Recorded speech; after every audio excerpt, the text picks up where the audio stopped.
వ్యక్తి యొక్క ఎవరి కొరకు నేను ఆలోచన చేస్తున్నానో ఆ వ్యక్తి యొక్క ఇంటిగ్రిటీ అంటాం. ఇంటిగ్రిటీ అంటే సమగ్రత, లేకపోతే యథార్థత. బిబ్లికల్ టర్మ్ ఏంటంటే యథార్థత. సమగ్రముగా అతడు అన్ని విషయాల్లోనూ, అంటే బయటకు వచ్చినప్పుడు ఎలా ఉన్నాడు, లోపల ఎట్లా ఉన్నాడు, అతని యొక్క కుటుంబ విషయంలో ఎట్లా ఉన్నాడు, అతని మీదకి దాడి జరిగినప్పుడు అతని మీదకి లేకపోతే ఆమె మీదకి వివిధమైనటువంటి పౌరుష పదజాలాలు లేకపోతే వివిధమైనటువంటి తీవ్ర నేరారోపణలు పడినప్పుడు ఏ విధంగా బిహేవ్, ఇవన్నీ కూడా ఏంటంటే ఒక వ్యక్తి యొక్క ఇంటిగ్రిటీ. ఇక్కడ ఒక మాట, ఇంకో దగ్గర ఒక మాట మాట్లాడినప్పుడు ఆ వ్యక్తికి ఇంటిగ్రిటీ లేదు, సమగ్రత లేదు అని.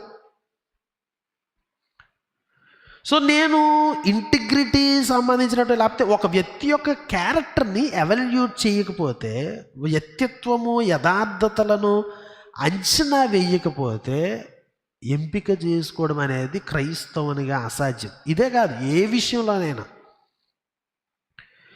ఏ వ్యక్తుల విషయంలోనైనా మనము ఒక వ్యక్తి యొక్క క్యారెక్టర్ని, ఇంటిగ్రిటీని ఎవాల్యుయేట్ చేయకపోతే, ఏంటి నేను ఎవరిని ఎంచుకోవాలి ప్రభుత్వానికి లోబడ్డానికి అనేది, నువ్వు క్యారెక్టర్ని ఇది చేయకపోతే రేపొద్దున్న నీ ఇంట్లో వాళ్ళకి సంబంధం చూడడానికి ఎవరిని పెళ్లి చేస్తావు? వాళ్ళని అంచనా వేయడం చేత కాదు కదా. ఇక్కడ ఇంత సీరియస్ విషయంలో నాకు తీవ్రత లేనప్పుడు మిగిలిన విషయాల్లో తీవ్రత వచ్చేదా? రాదు.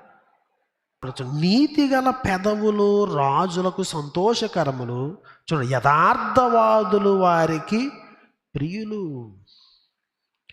యథార్థమైనటువంటి వ్యక్తులు, నీతి కలిగినటువంటి పెదవులు, సరి అయినటువంటి జీవిత విధానము కలిగినవా.